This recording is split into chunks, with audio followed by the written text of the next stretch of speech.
जय जगन्नाथ सांग मैंने शुभ संध्या नमस्ते केमिति अछंती समस्ते आशा करुछि आपण माने समस्ते माँ अंबिका दयारू बहुत भल थे एवं खुशी थे।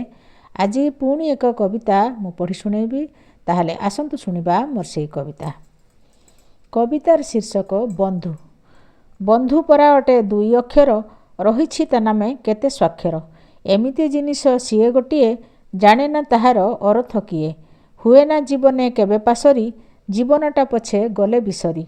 सोशल मीडिया रे अनेक बंधु किछि भलो आउ किछि अळंधु मिलुछंती एबे फेसबुक रे रहिछंती किए केते जे दूरे।